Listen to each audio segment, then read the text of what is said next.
नमस्कार बच्चों, आज हम कक्षा 10 में हमारी हिंदी विषय की कक्षा है, जिसमें हम पूर्व में कृपाराम खेड़िया के जो राजिया रसोट हमारे पाठ्यक्रम में थे संकलित है उनको हम पढ़ रहे थे और हम 4 की व्याख्या कर चुके थे। साथ में जीवन परिचय भी अपने पूर्व की कक्षा में हो गया था। तो आज हमारा इसका भाग 2 है। हम शुरू करते हैं अपनी कक्षा। और पहला सोठा है, इन्हें सु अवदात कहनी सोच विचार कर बेमोसरी बात रूढ़ी लगे न राजिया। यहाँ पर हमें कवि कृपाराम जी सोच विचार कर और समय अनुकूल जैसा अवसर कहता है उस तरह की बात हमें कहनी चाहिए। अच्छी बातें बिना मौके के नहीं कहनी चाहिए। हर समय अच्छी बातें कहना भी क्या होता है, हम वहाँ पर उपहास के पात्र बन जाते हैं, हम वहाँ पर हमारा मजाक बन जाता है।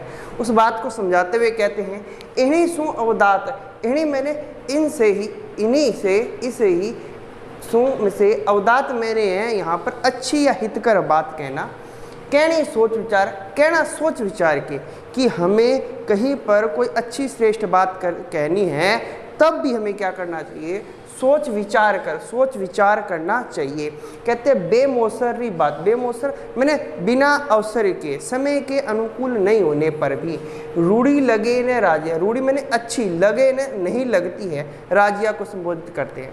क्या राजिया को संबोधित करते हुए कवि कृपाराम खेड़िया जी कहते हैं कि हमें अच्छी और हितकर लगनी बात भी हमेशा सोच विचार कर कहनी चाहिए। समय अनुकूल हो, जैसा अवसर हो, उस परिस्थिति के अनुसार हमें बात कहनी चाहिए। बिना मौसम के अर्थात बिना अवसर के, बिना समय अच्छा नहीं होने पर क्या है, अच्छी बात कही हुई भी क्या हो जाती है, वहाँ पर हम उपहास के पात्र बन जाते हैं। इसलिए हमें समय का ध्यान रखना है और उस अनुसार अच्छी और श्रेष्ठ बातें कहनी चाहिए।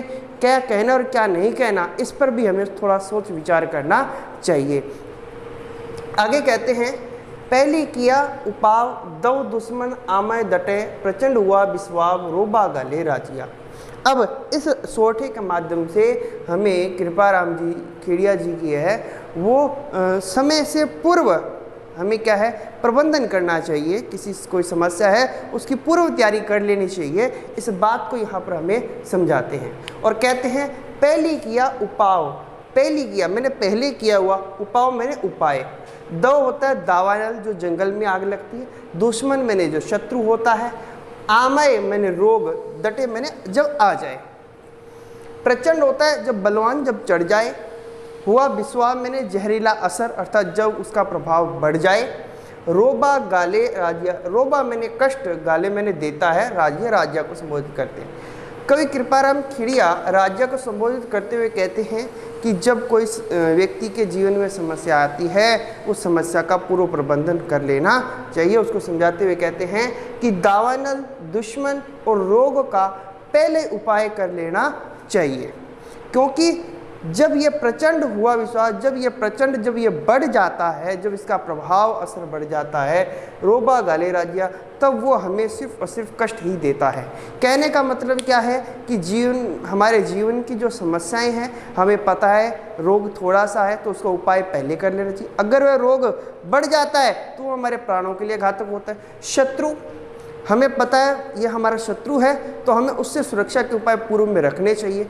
जब आक्रमण कर दे, जब वो हमारे पर चढ़ाई कर दे, तब भी हमारे प्राण संकट में होते हैं। और दावानल जंगल की आग, जब हमें पता चल जाए कि वास्तव में जंगल में आग लग गई तो हमें उसका उपाय भी पूर्व में करना चाहिए। अन्यथा क्या होता है, संपूर्ण जंगल ही क्या हो सकता है, नष्ट हो सकता है। कहने का मतलब दावानल, दुश्मन और रोग, ये जो तीनों चीज़ हैं, इनका उपाय या कोई अन्य आपदा उसका उपाय हमें पूर्व में कर लेना चाहिए। हमें आग लगने पर कुआं नहीं खोदना, बल्कि पूर्व में कुआं खोद के ही रखना, अर्थात पूर्व में उपाय करके ही रखने चाहिए। ऐसी बात हमें कृपाराम जी खेड़िया बताते हैं। आगे कहते हैं 7वें सोठे में, हिम्मत कीमत होए बिना हिम्मत कीमत नहीं, करे न आदर कोय रद कागज जो राजिया। बड़ा सरल से शब्द हैं, राजस्थानी भाषा में लिखे हैं। यहाँ पर कृपाराम खेड़िया जी हमें हिम्मत और साहस रखने की बात कहते हैं, और जिसमें साहस होता है उसी का इस समाज में आदर सम्मान होता है। हिम्मत कीमत होए, हिम्मत की कीमत है, ये बात राजिया को संबोधित करते हुए कृपाराम खेड़िया कहते हैं कि हे राजिया, हिम्मत की ही क्या है कीमत, अर्थात जिसमें साहस है, जो समस्याओं को क्या कर सकता है, पार कर पाने की हिम्मत रखता है। बिना हिम्मत की हिम्मत नहीं, और जिसमें हिम्मत नहीं है, जो समस्याओं के से जूझने में क्या नहीं है, सबल नहीं है, सक्षम नहीं है, उसकी कीमत नहीं है। करे आदर न कोई, उसका आदर कोई नहीं करता। किसका? रद्द कागज जैसे रद्दी का कागज हो। क्या कि जो कागज साफ सुथरा होता है उसका हम सम्मान करते हैं, उसे हम लिखने के लिए रखते हैं, संभाल कर रखते हैं। तो जैसे ही वह कागज क्या हो जाता है, बेकार हो जाता है, रद्दी का हो जाता है, उसका हम आदर नहीं करते। वैसे ही इस संसार में व्यक्ति में जब तक साहस है, हिम्मत है, तब तक तो उसका इस संसार में, समाज में आदर होगा। बाद में क्या होगा, कहते हैं कि जब उसमें हिम्मत साहस नहीं होता, बल नहीं होता, तो वह क्या है, उसका आदर सम्मान संसार में नहीं होता है। आगे 8वें सोरठे में कहते हैं, उपजावे अनुराग कोयल मन हरकत करे, कड़वा लागे काग रसना रा गुण राजिया। इस सोरठे में कवि कृपाराम खेड़िया जी हमें मधुर वाणी का महत्व बताते हैं, हमें किस प्रकार की वाणी का उपयोग करना चाहिए। बड़े सरल शब्दों में कहा, उपजावे अनुराग, अनुराग मैंने स्नेह, क्या उपजावे, क्या उत्पन्न करे। कोयल मन हरकत करे, कोयल मैंने कोयल, मन मैंने मन, हरकत मैंने हर्षित करे, प्रसन्न करे। कड़वो लागे काग, और काग, काग मैंने कौवा होता है, कौवा क्या लगता है, कड़वा लगता है। रसना रा गुण राजिया, रसना मैंने वाणी के का जो रस है उसका गुण है कि हे राजिया, वाणी का जो महत्व है वो बताते हुए कहते हैं राजिया को कि हे राजिया, कोयल क्या करती है, अपनी मधुर वाणी से, अपने स्वर से क्या करती है, हर एक के मन को प्रसन्नचित कर देती है, और वह हृदय में प्रेम स्नेह को क्या करती है, उत्पन्न करती है। परंतु वहीं जो कौवा होता है उसकी जो वाणी है वो कर्कश होती है, कठोर होती है, और जब हम सुनते हैं तो हमारा मन क्या हो जाता है, कड़वा हो जाता है। इसलिए राजिया को संबोधित करते हुए कहते हैं, हे राजिया, हमें अपनी वाणी का जो प्रयोग है बड़े ही सोच समझ करके मधुर वाणी में करना चाहिए, न हमें कोयल की तरह बनना है, न कि हमें कौवे की तरह। आगे कहते हैं 9वें सोरठे में कहते हैं, दूध नीर मिल दोए, एक जिसी आकृति हुए, करे न न्यारो कोय राजहंस बिना राजिया। दूध नीर, दूध नीर मैंने जल, मिल दोए, दूध और जल जब दोनों मिल जाते हैं तो कहते हैं हेक जिसी आकृति हुए, हेक मैंने एक, जिसी मैंने जैसी, आकृति मैंने आकृति हुए मैंने होती है। क्या? दोनों एक जैसी आकृति है। कैसे? दूध और जल जब मिल जाता है तो वह दूध जैसा प्रतीत होने लग जाता है, तो आकृति एक हो जाती है। करे न न्यारो कोई, न्यारो मैंने अलग करना, उसको अब कोई अलग नहीं कर सकता। किसके अलावा? राजहंस बिना, जो राजहंस एक जल पक्षी है, जो दूध को और जल को क्या कर सकता है, अलग अलग करने की क्षमता रखता है।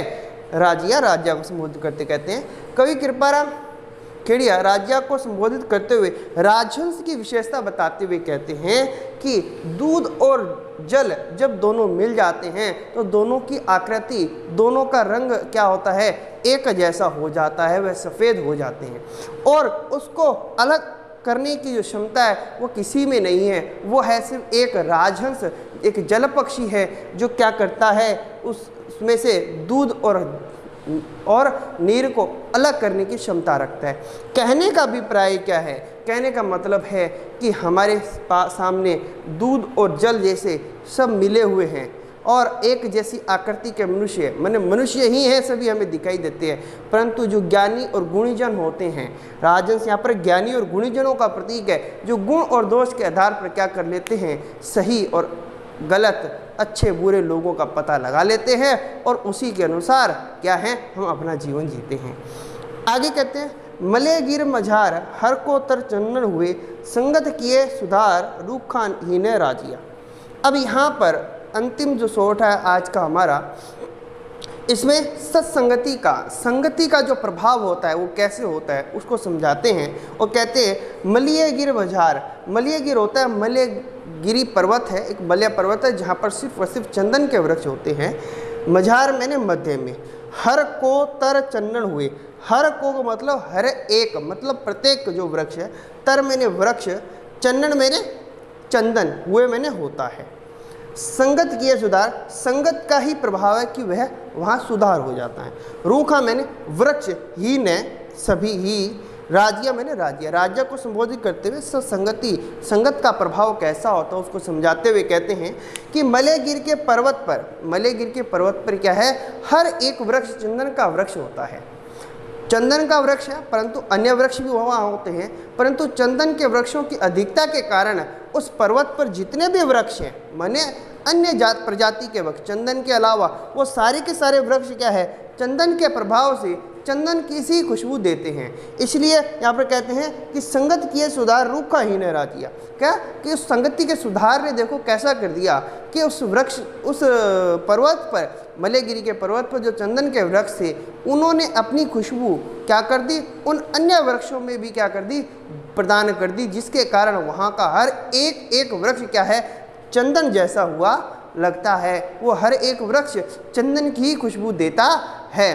तो कहने का मतलब जहाँ पर हमें अच्छी संगति के लोग मिल जाएं, वहाँ पर हम उस संगति का प्रभाव पड़े बिना रहता नहीं है। इसलिए हमें चंदन जैसे पुरुषों की, अर्थात श्रेष्ठ ज्ञानी गुणीजनों जैसे सुगंध देने वाले मनुष्यों के साथ रहना चाहिए। ऐसे व्यक्तित्वों, ऐसे आदर्श पुरुषों का संग करना चाहिए, जिससे हमारा जीवन क्या है, हमारा जीवन भी खुशबू देने लग जाए, हमारे जीवन से भी गुणों की सुगंध आए, महकने लगे। ऐसा हमें करना है। और इस प्रकार कृपाराम खेड़िया जी ने आज जो ये जो 6 सोटे पढ़े हैं, इनमें हमने एक तो अवसर के अनुकूल हमें बात कहनी चाहिए, चाहे कितनी भी बढ़िया बात क्यों नहीं हो, अगर अवसर श्रेष्ठ नहीं है तो वहाँ पर हमारा उपहास होगा। फिर हमें समय से पूर्व प्रबंधन करने की बात बताते हैं, हिम्मत की रखने की बात बताते हैं, वाणी का महत्व बताते हैं कि हमें कोयल की तरह मीठी वाणी बोलनी चाहिए, और राजहंस जैसे हमें बनना है। ज्ञानी और गुणीजनों को हम गुण और दोषों को परख करके हमें अंतर करना आना चाहिए। और अंत में कहा, हमें सत्संगति की महिमा को जानना है, हमें सच्ची संगति में रहना चाहिए। इस प्रकार आज की कक्षा में इतना ही। हमारे 5 अभी सोटे बाकी हैं, वो अगली कक्षा में। धन्यवाद।